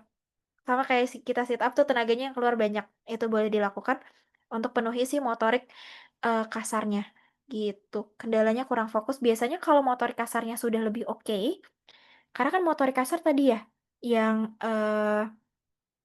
ngejaga kita supaya kita ngekontrol gerak. Jadi kita nggak wiggling-wiggling, nggak geol-geol. Itu kalau udah motorik kasarnya dipenuhi biasanya wigglingnya saat duduk akan berkurang, dia lebih tenang, di saat dia udah lebih tenang, dia akan lebih fokus di tugasnya, gitu. Jadi kenapa, eee, tadi kendala kurang fokus dan, melafalkannya belum jelas, karena itu. Gimana dia mau melafalkan kalau dia belum fokus? Gimana dia mau fokus kalau misalnya geraknya masih banyak? Jadi utamanya adalah geraknya yang diutamakan, gitu. Oke, terima kasih banyak Miss Dian. Jadi memang lebih didahulukan dulu bagian motoriknya sehingga anaknya bisa lebih fokus dan juga bisa melafalkan itu sesuai dengan piramid learning tadi ya Miss ya. Mhm mhm, betul betul. Oke, bagaimana Kak Daim? Apakah terjawab? Terjawab. Baik, terima kasih Miss Dian. Mungkin aku juga ingin bertanya Miss Dian, apakah boleh? Boleh boleh boleh. Boleh. Nah, tadi kan memang lebih banyak dijelaskan kalau misalnya anak itu motoriknya banyak, energinya banyak yang harus dikeluarkan gitu. Bagaimana dengan anak-anak yang hipo, yang dia tidak mengeluarkan energinya sama sekali, dia mungkin terlihat menjadi tidak aware, sehingga tidak fokus juga kan pada akhirnya. Apa yang bisa kita lakukan untuk memfasilitasi itu gitu? Oke, kalau misalnya anaknya hipo, jadi dia cenderung males tuh kalau kalau dilihatnya tuh dia akan kelihatannya, dia maunya duduk aja, nggak mau ngapa-ngapain, terus habis itu kalau diajak ngobrol dia hanya ngeliatin kita aja, gitu. Nah itu, hal utamanya adalah ningkatin dulu nih arousal-nya. Jadi ada yang namanya arousal, arousal itu adalah kesadaran. Jadi sebenarnya kesadaran dia masih di bawah low arousal. Makanya kenapa dia tuh cenderung diem, nggak mau ngapa-ngapain, itu lagi ada di low arousal. Jadi arousal itu ada low arousal, compos mentis, sama high. Si compos mentis ini adalah normalnya atau stabilnya. Biasanya kalau kita ke rumah sakit, kalau habis dicek kesadarannya apa, tulisannya kompos mentis. Karena kita sadarnya, oke, kita bisa ngejawab, kita bisa berinteraksi sama dokter, kita bisa diajak ngobrol. Tapi kalau kita low, kita lagi capek, diem, bahkan kita nggak mau ngomong. Nah, berarti kan yang paling bisa dinaikkan adalah sampai ke level kompos mentis. Caranya gimana? Nah, beberapa anak yang memang low arousal, itu coba diberikan media yang berwarna. Jadi sebenarnya kalau misalnya kita perhatikan, warna itu sangat berefek ke hidup kita. Kalau kita sering lihat warna merah, kita akan lebih semangat. Dan itu memang secara saintifik terbukti warna itu akan memberikan arousal, mengefek ke arousal kita. Jadi warna-warna yang akan ningkatin semangat itu merah dan salah satunya itu orange, warna-warna yang lebih terang gitu. Itu untuk ningkatin arousal, ningkatin kesadarannya. Dari apa medianya? Boleh anak ini, eee, kalau misalnya teman-teman tahu ada mainan yang kalau di-tap, dipencet, itu dia akan nyala-nyala. Itu biasanya bentuknya kayak duri-duri gitu. Itu boleh tuh diajak main kayak gitu. Dia kasih stimulus itu. Nanti biasanya dia akan mulai attention ke kita, dia akan ngeliatin warna itu. Nah, itu jadi input, untuk ngaktifin, bagian otaknya. Jadi semua itu berasal dari tadi kalau misalnya dilihat piramidnya, paling bawah central nervous system. Kita efekin ke CNS-nya mereka, ke otaknya mereka. Jadi itu stimulusnya langsung ke otak, kita kasih mainan berwarna dan, bercahaya, itu akan ningkatin keaktivitasan si brain work-nya. Terus habis itu setelah diberikan stimulus tersebut, boleh, teman-teman bantu ke mainan-mainan yang memang dia gerakannya banyak. Contohnya bubble, bubble tiup, yang suka kita tiup itu, ajakin aja main, main itu dulu. Jadi nanti mereka suruh tap si bubble-nya, suruh kejar bubble-nya. Itu kan mau nggak mau mereka nanti akan ningkatin arousal dan keaktifannya, gitu. Jadi kita tingkatin dulu arousal-nya, setelah dia udah lebih, ada respon, baru di situ teman-teman boleh mulai kasih, instruksi atau, aktivitas yang mau mereka lakukan. Kemudian cara teman-teman ngomong juga boleh modifikasi nih. Kalau sama anak-anak low arousal, usahakan jangan ngomongnya kayak kayak sekarang. Kalau kayak sekarang nih, ngomongnya kayak saya sekarang, "Oke Nak, kita lakuin ini." Mereka masih low. Jadi kitanya yang harus ngasih efek, semangatnya. "Oke, Nak, kita ngelakuin ini ya." Ya, usahakan badan kita gerak juga. Jadi mereka lihat tuh ada gerakan-gerakan tubuhnya. "Habis ini, kita main ini ya sama sama Miss ya, sama aku ya. Kamu mau main ini nggak?" Ya. Kalau misalnya suara kita cepet, nggak terlalu cepet juga ya teman-teman, suara kita semangat, suara kita tone-nya lebih ceria, itu mereka juga akan ngasih input ke dalam otaknya, gitu. Jadi kalau misalnya dibilang, mmm, anak itu ikut emosi gurunya juga, itu bener. Jadi usahakan emosional kita juga oke, teman-teman juga kasih waktu untuk diri teman-teman untuk meregulasi diri setelah beraktivitas sama, adik-adik dengan special needs gitu. Karena itu yang paling penting, menjaga, kestabilan kita sendiri, gitu. Oke, thank you Miss Dian atas penjelasannya. Itu benar-benar tantangan buat aku sendiri sih pertanyaanku itu dan sangat mendapatkan insight yang banyak sekali. Dan aku harap teman-teman di sini juga mendapatkan insight yang banyak dari Miss Dian. Karena sekarang sudah lewat 7 menit dari jadwal yang seharusnya, aku akan cukupkan. Mungkin dari Miss Dian ada closing statement untuk teman-teman di sini, karena kebanyakan mungkin ada guru juga, ada parents juga. Oke, mungkin untuk, Terakhir, saya ucapkan terima kasih banyak teman-teman sudah antusiasnya sangat banyak sekali hari ini. Saya cukup happy untuk berdiskusi. Apabila mungkin nanti ada yang mau didiskusikan lebih lanjut, saya open sekali untuk diskusi apapun. Apabila nanti ada yang mau ditanyakan, nanti boleh disampaikan melalui Kak Najla ya dari Serasa. Jadi Serasa juga jadi jembatan nih untuk kita berdiskusi gitu. Itu aja sih paling.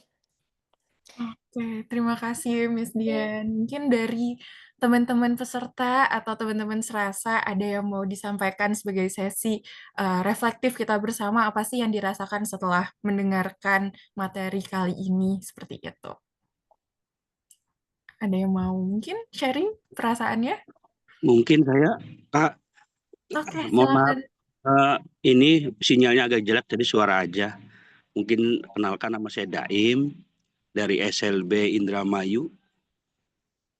Nah, mungkin dari materi tersebut memang yang saya lakukan, sebelumnya mohon maaf, saya itu bukan guru PLB, melainkan non PLB tapi mengajar di SLB, tapi jurusan BK.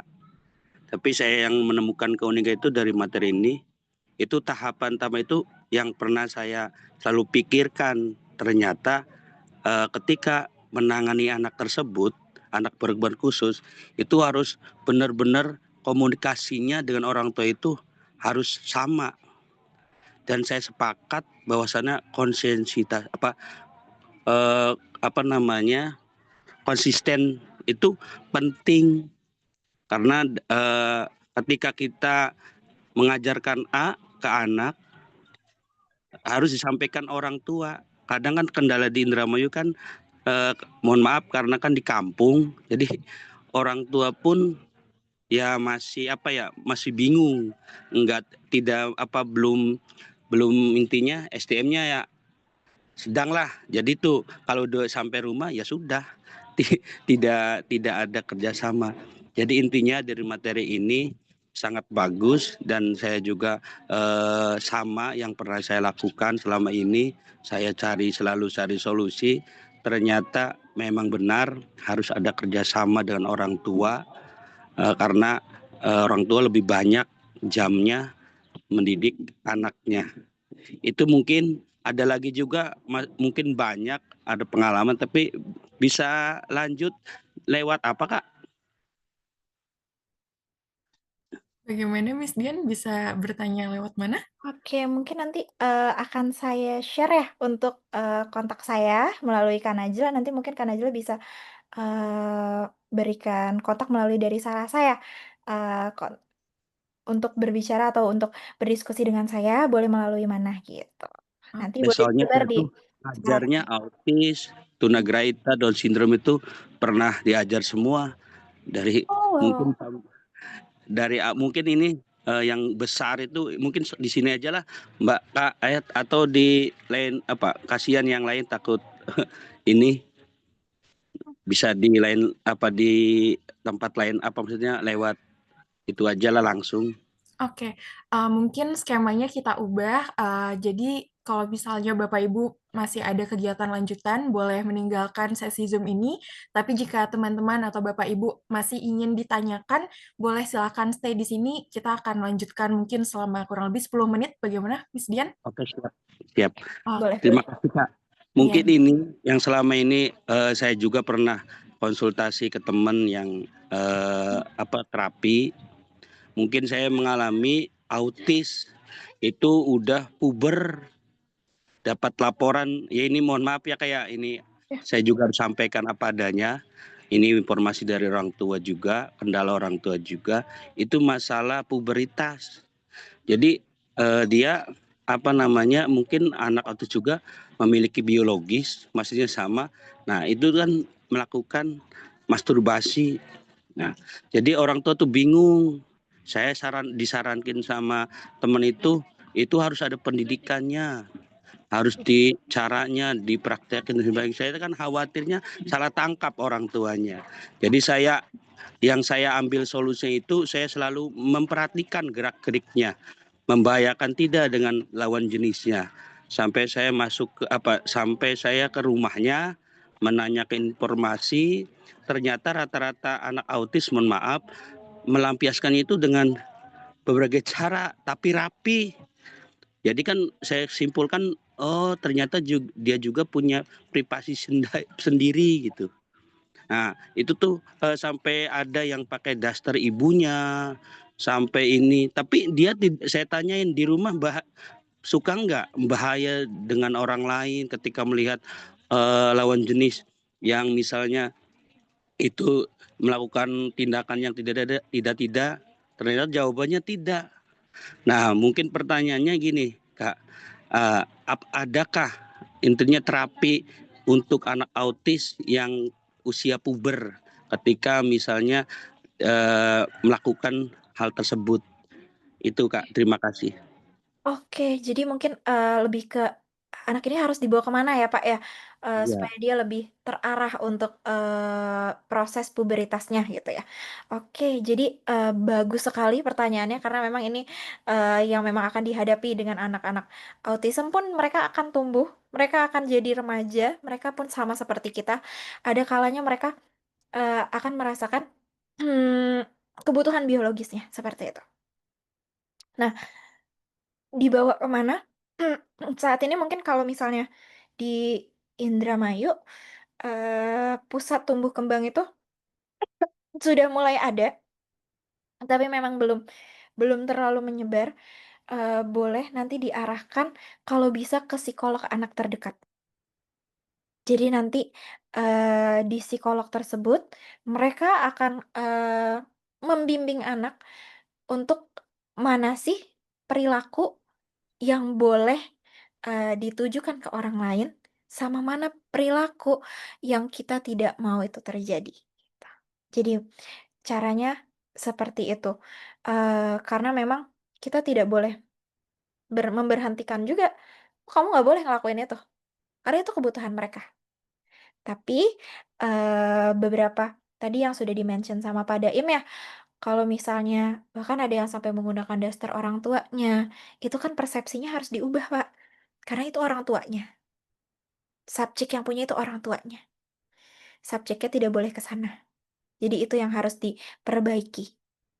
Kalaupun memang ada hasrat ingin seperti itu, ingin masturbasi, nanti, berarti, perseptualnya tidak boleh ke arah sana. Perseptualnya itu harus dari diri dia sendiri, gitu. Jadi nanti itu dibantunya sama psikolog. Jadi arahannya boleh ke psikolog terdekat, ke psikolog anak, biasanya itu kalau di rumah sakit mereka masih minim soal ini. Tapi mungkin yang akan lebih aware itu ke klinik tumbuh kembang. Dan setahu saya beberapa tuh sudah mulai ada di Indramayu klinik tumbuh kembang. Biasa namanya klinik tumbuh kembang anak. Mereka akan lebih aware dengan itu. Untuk anak dan remaja. Mhm. Itu ada biayanya nggak, Kak? Kadang sini tuh Iya, kendalanya, maaf, iya, iya, itu iya. tuh keluarganya tuh ya intinya mah sedang lah gitu maksudnya. Mhm, mhm. Kendalanya kalau disuruh kayak gitu tuh pernah saya juga kan ada di sini tuh Yamed itu mah kan Mhm. itu nama apa kursus ya, sampai satu pertemuan 100 udah diliatin brosur tuh udah kadang udah lah Pak udah gitu mah. Nah makanya maksudnya apakah kayak gitu tuh ada kan karena di sini tuh rata-rata yang saya ajarin yang sekarang saya tangani itu keluarganya ya sedang lah. Iya, betul, betul, Pak. Betul, kalau klinik itu memang, mereka itu ada ada charge-nya, tapi kalau saran saya sih kalau saat ini kan ada beberapa asuransi seperti BPJS ya, Pak, ya. Jadi boleh diarahkan ke, psikolog atau psikiater di vaskes terdekat. Biasanya ada di puskesmas, kemudian nanti di puskesmas mereka kalau mereka nggak ada psikolog anak, mereka akan bisa ngasih, rujukan ke klinik. Jadi ada beberapa klinik itu yang memang, di-cover dengan BPJS, gitu. Tapi, mungkin untuk saat ini berkaitan dengan kondisi anaknya tentu kan harus kita tolong juga ya dari orang sekitar. Jadi paling, eee step awal yang bisa kita lakukan adalah satu, kalau tadi objeknya adalah daster mamahnya, diminta untuk dasternya tidak diberikan ke dia. Jadi dia harus cari cara lain untuk, berpersepsi mengenai kebutuhan biologisnya. Karena kalau misalnya itu daster mamahnya, berarti arah kontekstualnya ke mamahnya dan itu, persepsi yang perlu kita ubah. Karena itu sudah merupakan perilaku maladaptif gitu. Jadi itu, sebisa mungkin objek-objek atau media-media yang dia, eee, jadikan, alat itu kalau bisa, kalau itu punya keluarga atau orang terdekat, tolong, disingkirkan atau tidak diberikan ke dia gitu. Karena, kalau memang dia mau melakukan masturbasi tersebut, biar dia, menggunakan imagination dia sendiri gitu. Gitu sih paling, Pak. Oh iya Kak, iya terima kasih Kak. Ya mungkin itu juga kan ada karena saya juga kan yang puber 3. Ya Mhm ada beda-beda sih Kak dari 3 anak tersebut. Ada juga yang melakukan sendiri di kamar ketika sudah basah, si mhm celana dalamnya ditaruh di tempat itu rapi, mhm dicuci. Ada yang seperti itu. Saya tanya ke orang tuanya, "Diajarin nggak Bu?" "Enggak Pak." Kan makanya saya tuh, oh ada juga yang seperti itu, ada juga yang di kamar sampai orang tuanya mungkin ini masalah satu orang tuanya, mampulah pasang mhm. CCTV, jadi dia pinter sendiri nyari yang tidak kena CCTV. Oh, oke oke oke. Iya, itu Mhm. tuh. Nah Iya, ini mungkin ada satu lagi nih, yang satu yang saya belum amatin karena saya sudah megang anak kecil, yang kelas 1 tadi tuh. Nah mhm. sekarang karena saya juga kan kelas jauh, ditempatkannya ada 2 kelas, yang tadi saya menangani 2 tahun kemarin nangani tunagrahita, tapi kelas besar SMP. Nah sekarang saya kecil, tapi sama saya juga tunagrahita juga menemukan hal tersebut kalau ketika pas masa puber. Makanya Mmm, saya intent dengan orang tuanya, yang saya khawatir itu membahayakan ke orang lain. mhm mhm. Makanya saya terus komunikasikan itu, walaupun tidak memberikan cara pun saya selalu mengamati, menanyakan. Kadang pernah ada masukan suka noel-noel pantat orang-orang gitu kan. Makanya saya selalu langsung tindak. Maksudnya tidak boleh kayak gini, ini sama orang tuanya kerjasama. Khawatirnya kan di lingkungan kan, kalau di desa kan kadang anak-anak tersebut tuh suka kalau disuruh tuh nurut aja tuh Kak. Iya, Itu betul betul betul. desa-desa itu seperti itu, makanya saya tekankan di sekolah itu ya benar-benar itu, makanya saya tadi Mhm. sepakat dengan Kakak itu harus dengan orang tua juga, karena kan Bet anak itu kan anaknya orang tua. Saya juga orang tua di sekolah, jangan sampai saya mendidiknya mengajarkan ini, tiba-tiba orang tuanya di rumah lepas tangan. iya, betul betul. Ya, itu Kak.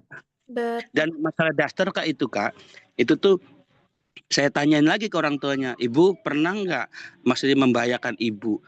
Nggak Mhm pernah Pak, dia juga tahu sendiri, bahkan dia tuh malu, bahkan karena orang tuanya ada mistis-mistisnya ya.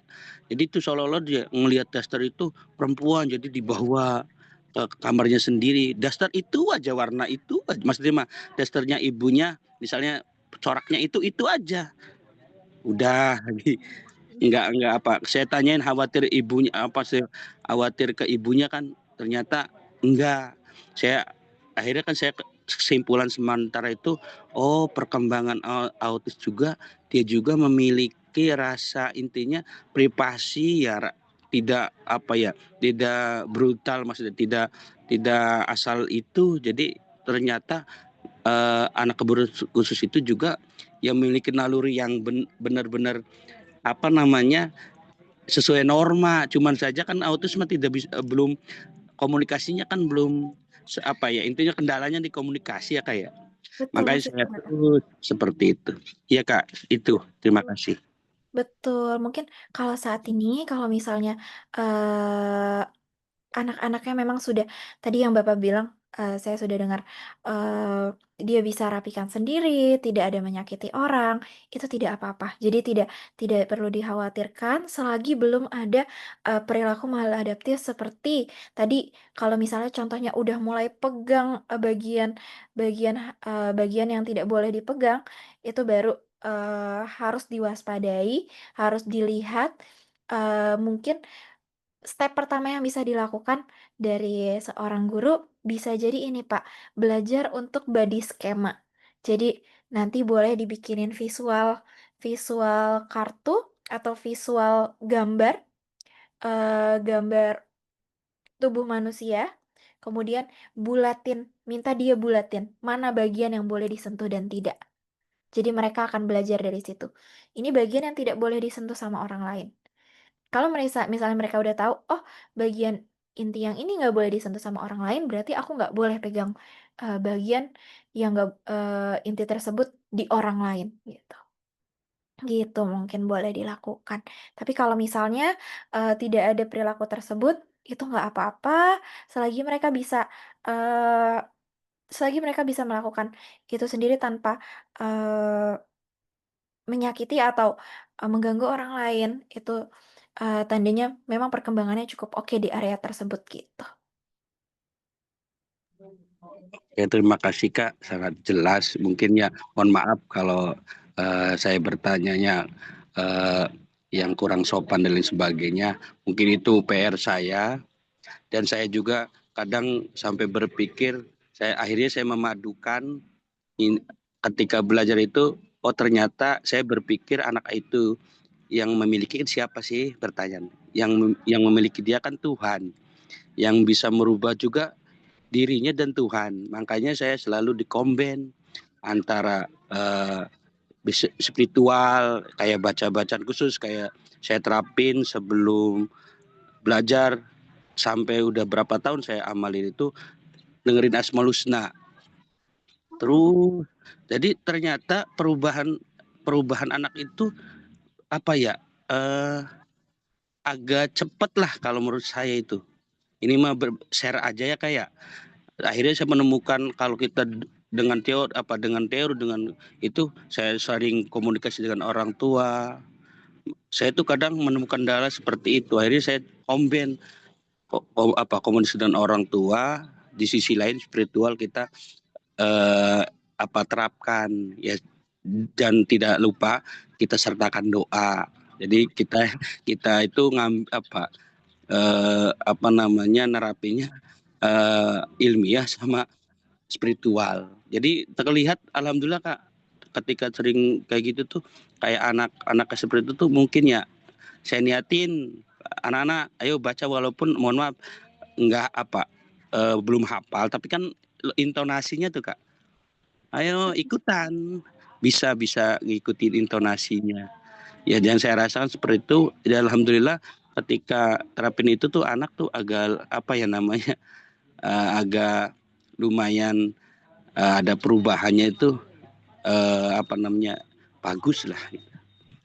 Betul, betul sekali, Pak. Mungkin saya izin tambahkan sedikit ya, karena memang benar banget, anak-anak special needs ini mereka tuh peka banget sebenarnya sama sama, apa ya, kita bilang tuh sama intuisi kita. Jadi anak-anak itu sesuai dengan prasangka kita, sama kayak kalau misalnya di agama pun, Tuhan tuh sesuai sama prasangka kita. Jadi kalau kita udah berprasangka baik sama anaknya, kita udah yakin ini anak akan progresnya bagus, kita arahkan yang terbaik yang kita bisa lakukan. Nanti semuanya akan mengikuti, ngebuat anak ini lebih baik. Jadi percaya di situ aja sih, Pak. Eee, karena memang ini nggak bisa dijelaskan dengan saintifik juga. Kepercayaan kita terhadap anak itu suatu anugerah untuk mereka juga, karena mereka tahu, oh, orang sekitarku tuh percaya aku capable, aku punya kemampuan untuk melakukan ini, gitu. Melakukan yang lebih baik daripada ini, gitu. Jadi itu sebenarnya yang, saya cukup, apresiasi sekali pada Im. Terima kasih sudah menjadi, pengajar yang hebat, sudah aware sama sama anak-anaknya, sama murid-muridnya, karena memang, mereka butuh sekali orang yang seperti itu, gitu. Baik, terima kasih banyak Miss Dian dan juga Pak Daim atas sharingnya yang sangat bermanfaat banget untuk kita semua. Gimana caranya kita harus memandang anak itu mereka pasti bisa. Dan kita pasti bisa membantu mereka untuk mengoptimalisasikan diri mereka. Dan aku setuju banget dengan Pak Daim, semuanya kita kembalikan ke Allah, kita kembalikan ke Tuhan, dan juga dioptimalisasikan dengan mencari dan belajar terus apa sih yang strategi yang tepat untuk diberikan kepada anak seperti itu. Aku persilahkan kepada Ibu Ana. Ya, Mbak Najla dan teman-teman, terima kasih sekali. Menarik sekali yang diceritakan oleh Pak Daim tadi. Terima kasih Pak Daim atas dedikasi yang luar biasa dan Bapak Ibu guru lainnya. Sekedar sharing saja, perkenalkan nama saya Bu Ana dari SLB Negeri 1 Yogyakarta. Sekitar 2 tahun yang lalu, 2 atau 3 tahun yang lalu, kami berkunjung ke Pondok Ainul Yakin yang ada di Tepus Gunung Kidul. Nah, di sana itu adalah pondok pesantren untuk anak-anak berkebutuhan khusus. Di antaranya adalah hambatan intelektual, autis, dan lainnya. Nah, yang menarik pada waktu itu adalah ada beberapa anak yang memang sudah saatnya ya, sudah puber. Dan waktu itu dia merasa ingin ingin melakukan gitu. Nah, apa yang dilakukan oleh eh, bapak bapak pondok ini? Yang dilakukan adalah meminta anaknya untuk mengambil air dari bawah sampai di bawah ke atas. Tepus itu kan wilayah pegunungan. Akses dari bawah ke atas itu harus naik tanjakan, jalan kaki. Akhirnya dibawa pakai ember itu dua-duanya kanan kiri. Berulang itu, karena yang harus dipenuhi itu satu bak besar. Dari bawah nimba air sampai ke atas, bukan keran ya, nimba air. Sumurnya kan ada di bawah. Yang mau dipenuhin kan atas. Jadi anak itu ini diminta untuk berulang kali itu mengambil air dari bawah ke atas. Kayak gitu. Saya nggak tahu berapa kalinya, tapi sepertinya lebih dari 10 kali karena kami itu melihatnya itu sampai ini anak kok dari tadi itu turun naik seperti itu. Terus kami tanya, Pak itu kenapa? Emang nggak ada keran air pokok sampai bawa dari bawah ke atas gitu. Terus kata Bapak pengasuh pondok di situ adalah itu anak itu sedang ini masturbasi gitu. Jadi apa itu tuh ketika dia naik-naik kayak gitu tuh tetap akan keluar. Maksudnya dia tetap akan keluar, maksudnya tetap akan tersalurkan, tapi dengan yang lebih aman. Seperti itu. Nah, terus kami ulik terus waktu itu, kenapa kok gitu? Lah, ketika orang menginginkan untuk seks, berarti eh, ini kan tenaganya itu sedang memuncak. Makanya dihabiskan, disalurkan untuk hal yang bermanfaat. Tapi ada satu ketika di mana kami mengizinkan dia untuk private gitu, private room. Dia mempunyai ruang private sendiri untuk dia melakukan itu. Dan itu bukan hal yang tabu, itu benar-benar dibicarain. Bahwasanya itu memang kebutuhan manusia. Dia mungkin secara intelektual tidak bertumbuh, tapi secara hormonal dia tetap tumbuh biasa kayak gitu. Kayak kita kalau lagi ingin bagaimana sih gitu. Kalau yang sudah menikah ini kan ini bukan pembicaraan yang tabu gitu. Jadinya tetap disalurkan, tapi enggak yang anytime seperti itu. Ada waktunya. Mungkin kalau kalau saya bisa menebak mungkin sebulan sekali lah ya kayak gitu. Yang dia punya apa room pribadi kayak gitu. Tapi selebihnya dia akan melakukan aktivitas fisik seperti itu. Itu Bapak. Dan itu kami terapkan juga di sekolah kami juga. Ketika ada anak yang sepertinya kok lagi agresif gitu ya. Anak laki-laki agresif ya enggak apa-apa. Wong itu ya normal toh ya gitu.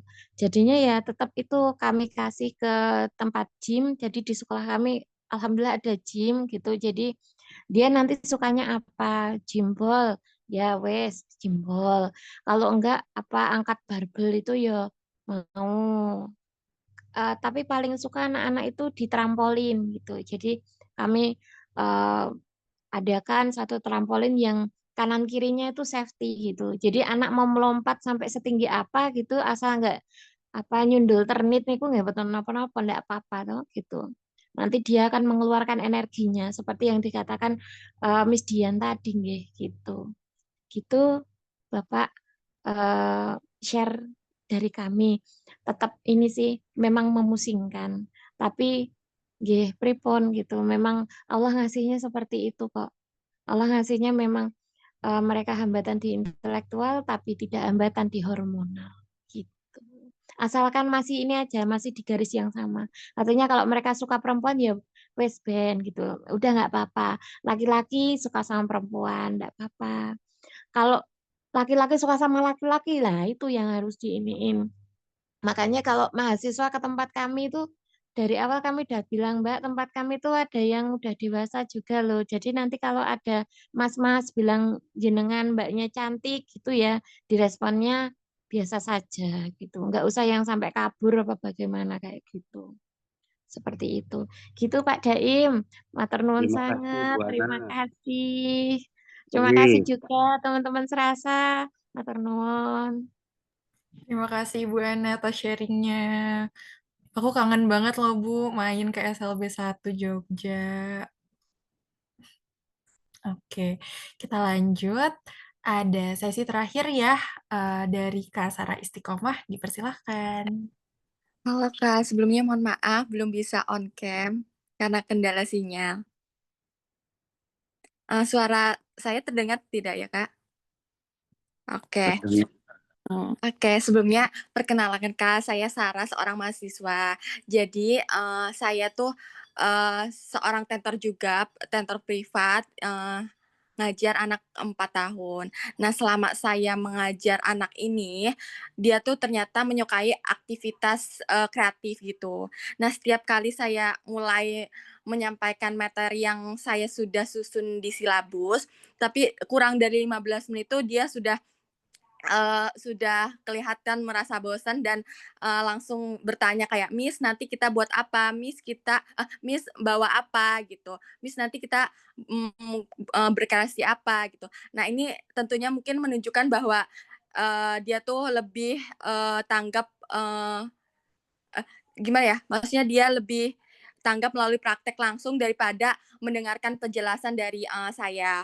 Terus emang dia juga selama saya mengajar, emang dia tuh kreatif banget, idenya juga bagus. Namun eh, dia juga cepat banget ngerasa bosen gitu, nerima penjelasan dari saya, mungkin materi yang saya jelaskan gitu. Terus biasanya sebelum jam jam lesnya berakhir, dia kadang sudah beralih ke aktivitas kreatif kayak pengen ini, pengen itu gitu. Terus jadinya saya tuh jadinya nemenin proses kreasi dia gitu, nemenin bermainnya dia juga gitu.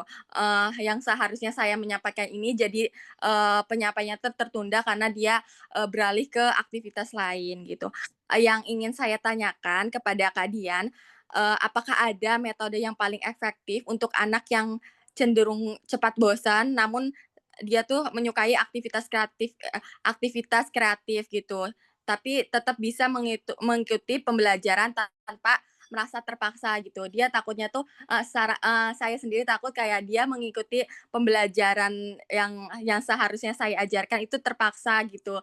Soalnya kan saya juga kadang bilang tuh, "Kita belajar ini dulu, nanti setelah ini kita berkreasi," gitu. Mungkin itu aja sih Kak Dian, terima kasih. Oke, terima kasih Kak Sarah atas pertanyaannya. Sebenarnya udah oke banget tadi yang Kak Sarah lakukan ke adiknya ya. Berarti umurnya 4 tahun ya kalau nggak salah. Umur 4 tahun, dari cerita Kak Sarah sih kayaknya anaknya lumayan bisa diarahkan tapi lebih ke banyak ke penasarannya kayak, "Kapan kapan kita ngelakuin ini, Miss, kapan kita itu, Miss, habis ini apa, Miss?" Seperti itu ya. Jadi dia udah expecting nih, aktivitas habis ini apa ya, aku mau yang aku suka gitu. Nah, itu yang ngebuat dia distraksi. Cara dia cara dia membayangkan, "Oh, habis ini aku main ini, main itu, aku udah nggak sabar." Nah, itu berarti kan berkaitan dengan kontrol dirinya ya, Kak Sarah ya. Kontrol dirinya saat ini masih minim. Namun memang kalau misalnya anaknya umurnya 4 tahun, kalau kita lihat lagi, durasi fokus anak itu umur dikalikan 2. Kurang lebih berarti kalau 4 tahun, fokusnya memang kurang lebih di aktivitas sekitar 8 sampai 10 menit. Jadi usahakan, aktivitasnya yang sulit-sulit itu jangan sampai lebih dari 10 menit. Itu tips yang pertama. Terus yang kedua, supaya dia lebih fokus untuk penugasannya, tapi dia juga tetap enjoy sama aktivitasnya, eee, kita kita boleh banget kasih reinforcement, kasih penguatan. Tadi, eee, habis ini kalau memang dia sukanya di aktivitas-aktivitas kreatif, aktivitas-aktivitas art, itu boleh dikasih aktivitas artnya di terakhir. Kalau misalnya tadi Kak Sarah, mungkin cara menggambarkan ke anak ini menggunakan verbal, dibantu ke depannya mungkin menggunakan visual, menggunakan gambaran. Walaupun dari tadi kita udah ngomongin, ini mungkin ya, eee, biar lebih tergambar. Jadi kalau misalnya hari ini aktivitasnya ada 5 aktivitas, itu berikan dulu gambaran ke dia. Nah, pertama kita menulis, kedua kita, berhitung, ketiga kita mau, bercerita, keempat kita mau, jawab jawab ini ya, worksheet ya, ada soal ya. Nanti terakhir, kamu boleh main mewarnai, karena dia sukanya mewarnai misalnya. Nah, 5 aktivitas itu nanti kalau bisa diberikan gambaran yang sudah di-print. Jadi nanti minta minta dia untuk boleh checklist. "Oh, ini udah loh, Nak, checklist. Oke, aktivitas selanjutnya, eee, kamu ini ya, ngerjainnya kita tidak bersuara ya, mulutnya dikunci dulu ya. Hap, ini kuncinya Miss ambil.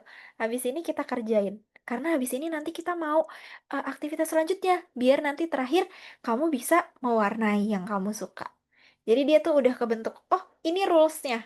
Jadi diberikan tadi pertama, gambaran schedule-nya atau jadwalnya, kemudian kedua diberikan rules saat mengerjakan. Dan kita harus lihat juga penugasan yang kita kasih apakah sesuai atau belum sama umurnya. Karena kalau misalnya 4 tahun, berarti memang fokusnya bukan belajar, fokusnya berarti bermain. Jadi lebih fokus ke belajar yang sambil bermain. Jadi bisa dicari, aktivitas-aktivitas yang lebih, bikin dia lebih happy untuk ngerjain silabusnya. Kalau memang silabusnya, goals-nya itu menghitungnya coba dicari eee, media yang menurut, eee, kita lebih happy untuk dia ngejalaninnya. Misal berhitungnya menggunakan figur hewan, mainan hewan, gitu. Itu boleh digunakan juga, jadi nanti ada worksheet, ada lembar kerjanya, sambil ada hewannya di samping-sampingnya. Jadi kan, ada beberapa yang ngebuat mereka lebih, excited atau lebih merasa tertarik gitu.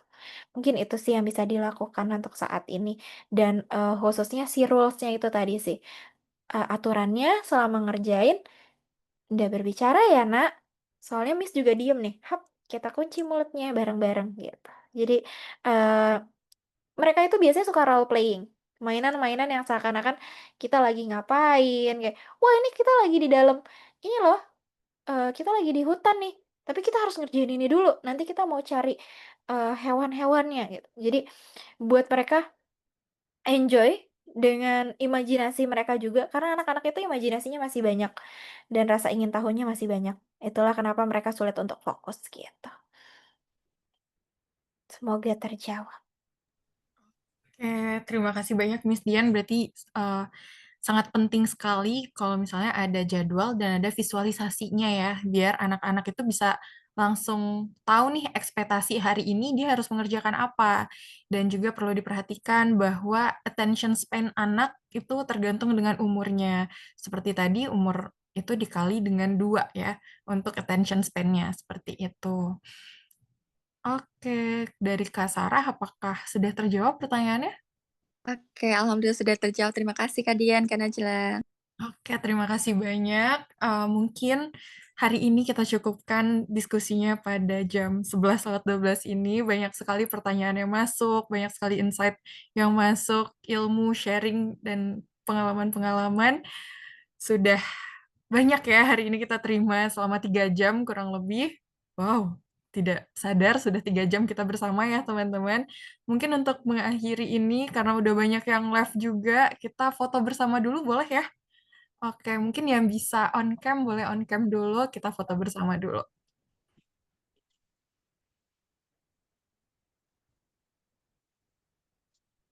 Oke, baik. Masih kita tunggu untuk foto bersama.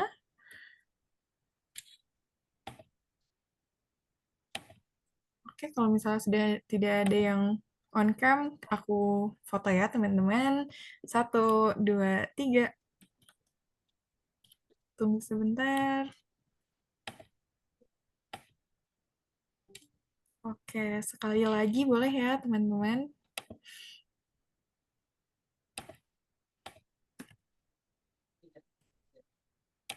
Oke, boleh seperti ini tangannya.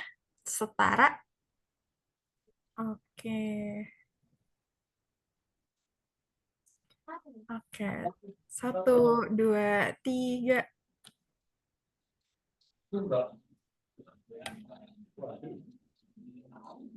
Oke, terima kasih banyak Bapak, Ibu semuanya sudah mengikuti kegiatan kita sampai akhir.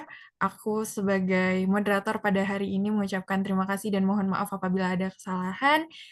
Selanjutnya silahkan untuk melanjutkan kegiatan Bapak, Ibu sekalian. Terima kasih.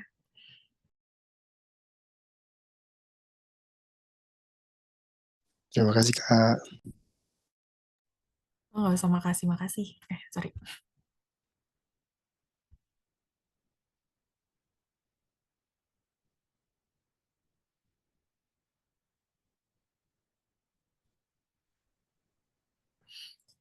Yeay! It's a wrap. Thank you banget loh.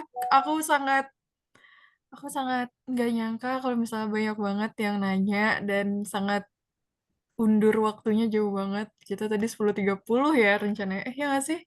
Iya 10.30, tapi ternyata sekarang udah jam 11.15. Minum dulu. Silahkan.